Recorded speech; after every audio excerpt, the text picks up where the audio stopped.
Good morning everybody, it's Marika, back with another video. This is the first video in a series that I'm going to be calling Let's Get Good.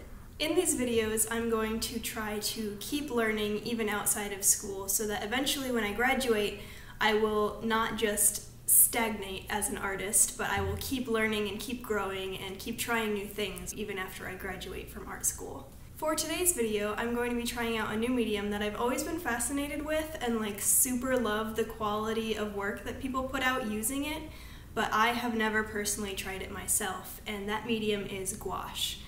You can see in my digital art, I try to emulate the look of gouache a lot, but I feel like I can't do that successfully, or I can't even say that with legitimacy before I try the actual medium itself.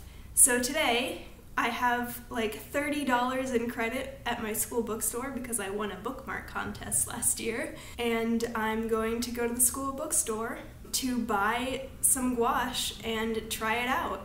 So let's go buy that gouache.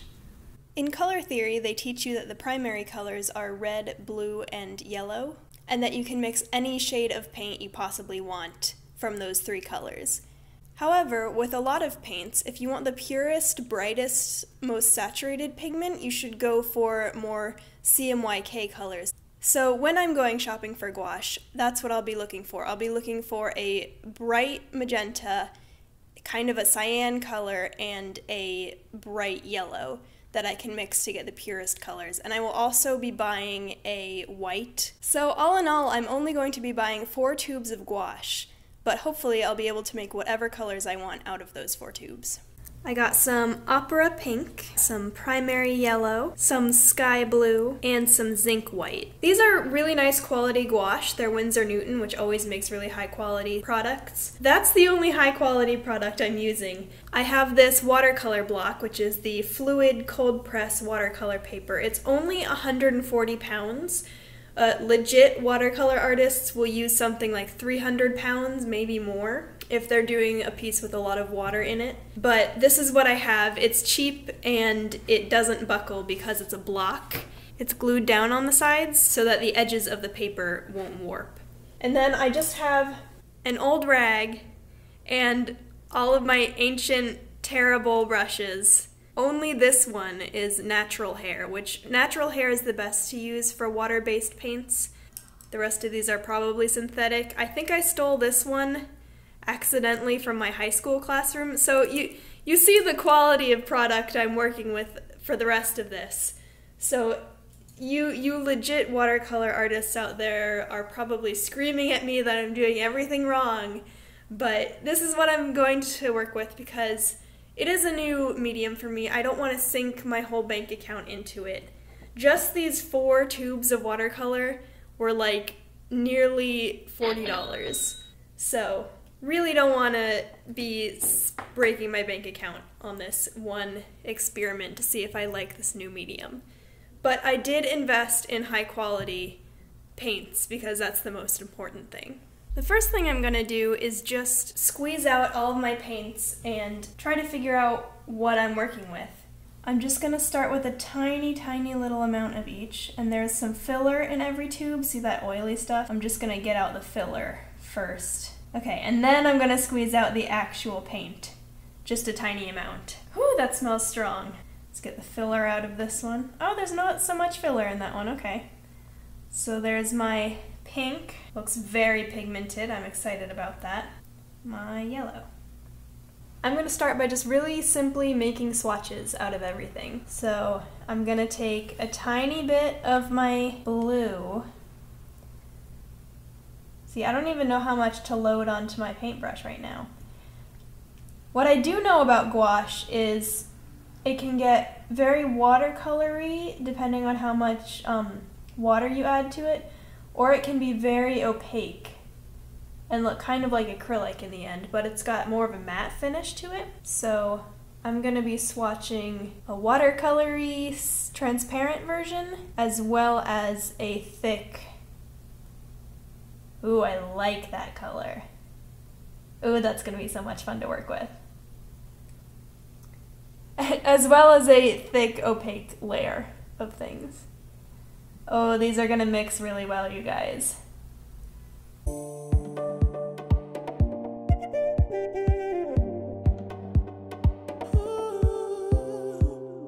Okay, and from here I think I'm gonna do a quick sketch and then get back to you guys for the actual painting part of it.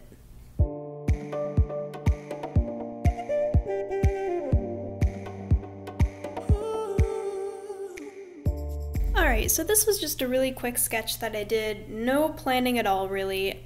It's kind of based off of the environments that I've been doing for my concept design class. So I might end up just kind of presenting it alongside my work for my final project in concept design. This is drawn in red pencil, by the way. I just have a little mushroom guy here standing in a very geometric forest. The background's going to stay pretty dark, I think, and then the foreground is also going to be a mid-tone, and then the lightest colors will be in the middle ground where there's kind of like a clearing and the light will be coming through.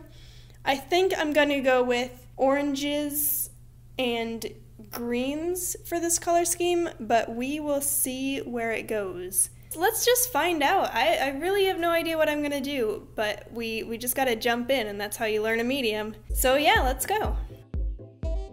I'm going to start out with just a value comp, which will unify the colors and also help me get my values straight when I actually move on to the real color.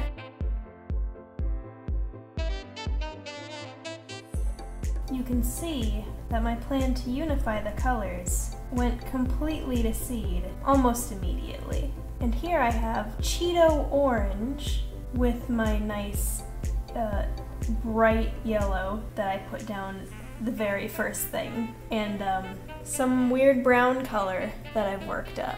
But we're gonna just keep going with it and see what we can make out of these weird warm colors. I really like how it puts down. I think it is drying faster than the watercolor that I usually use. And by usually use, I mean have used in the past. I'm almost entirely a digital artist, so even my watercolor skills are rusty.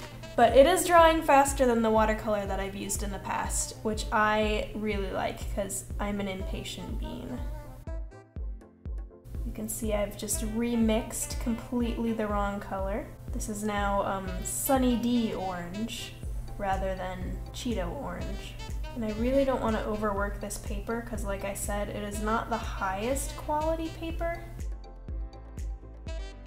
One thing with how quickly it dries and the kind of chalkiness of it is that I'm finding it streaky if I don't water it down. And so I'm wondering how I'm gonna get those nice flat shapes that make gouache so nice. These colors are looking pretty ugly. Ugh, see, look how much that streaks when I just like brush my brush over it again. I don't know how I'm gonna work with that. I purposefully went for really bright colors, but I'm worried that I won't be able to tone it down enough to control where my saturation goes. Because I don't want this whole painting to be Cheeto orange. There's enough Cheeto orange in this country right now to go around.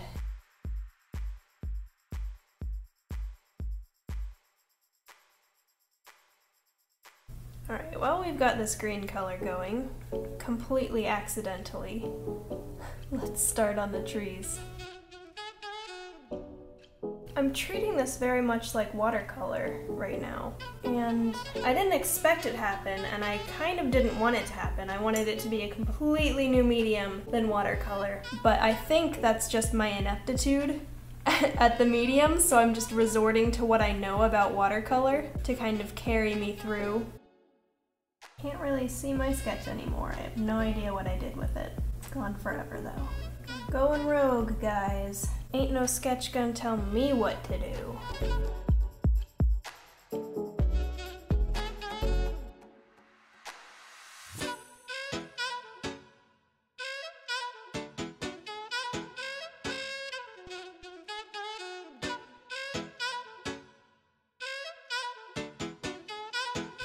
I think it's worth saying that at this point I still have no idea what I'm doing, and only the vaguest idea of what colors I want and where they should go. Alright, Alright, let's bring a little white gouache into this. See if we can't lighten up some of that brown Cheeto color. Well, that is not lighter, but it is more opaque, which I don't know is what I wanted. Let's water that down a little bit. If you watch videos of professional watercolor artists, they swatch all of their colors off to the side of the painting before they put it on the painting. If you could not tell, I am not one of those professional watercolor artists. I bet the people who use gouache and watercolor regularly are in physical pain while they watch this video. So sorry to all of you for causing you physical pain. For the record, as a digital artist, I'm also in a little bit of pain because I've been working for like 40 or 45 minutes now, and in that time, I could have this piece like 95% finished if I was working on it in Photoshop. And we are nowhere near that level right now. I'm seeing that adding white gouache is giving it that distinctive opacity, so I think from now on I'll be adding white to most of my colors, just so that I can stop this wishy-washy layering business. This is what I expected gouache to be like. Should have taken out the white earlier, but I honestly thought it was going to be used for highlighting. I'm having a hard time getting really thin lines here, but that is mostly because I am not practiced in traditional art, and somewhat because the size of this piece is pretty small. When I'm doing digital art, I rely a lot on hue and saturation alterations to kind of guide the viewer's eye with color after I've laid down the color, but I can't do that with traditional art. I'm finding that I am trying to just barrel ahead without thinking like I do in digital art and trusting that I can fix it later. But you really can't do that with traditional art. You have to fully plan out your piece ahead of time, and I did not do that for this piece. I'm reaping the consequences.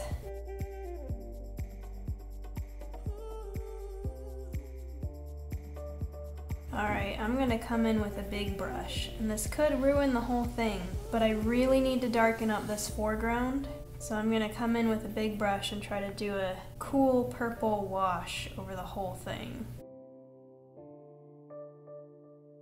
Alright, that's definitely darker, but it's also very muddy.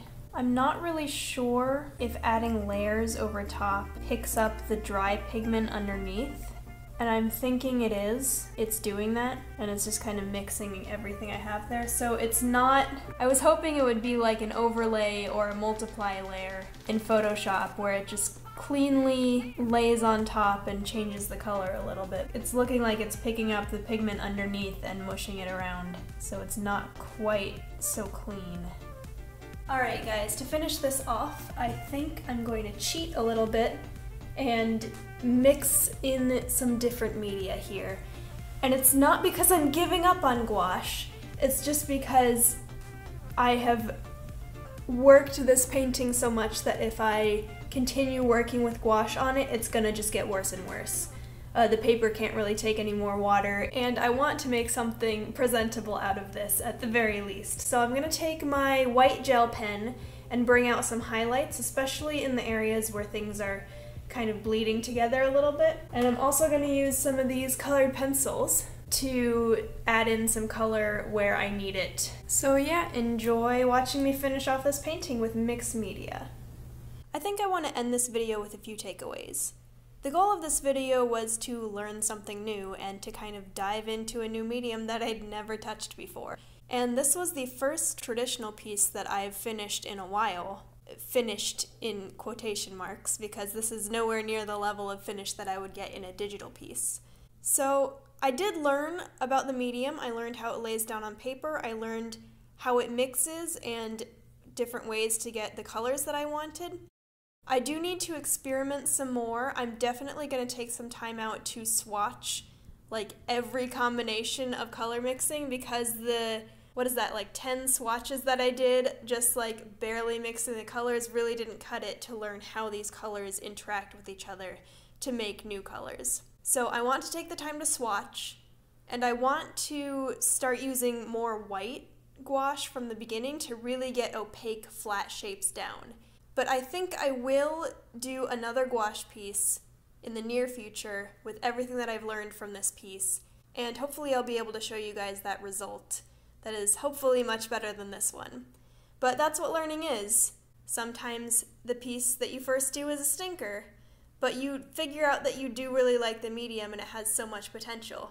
And that's what I found with this, is I do love gouache. It felt really good on my brush going down onto the paper. I just didn't produce my best work my first ever time touching the medium, and I didn't really expect to. With more planning and with this experience that I've had, I'm going to go forward and make more good gouache pieces. Thank you guys so much for watching. I really hope that you learned a little bit something, or that this inspired you to go out and try a new medium of your own. I promise it's a lot of fun, and this is all part of my quest to continue learning even outside of school. So if you liked this video, please like and comment and subscribe if you really liked it. And if you want to support me, you can donate to my Ko-fi, which I will leave a link for right here. And I hope we can all keep learning together. Until next time, guys, best of luck.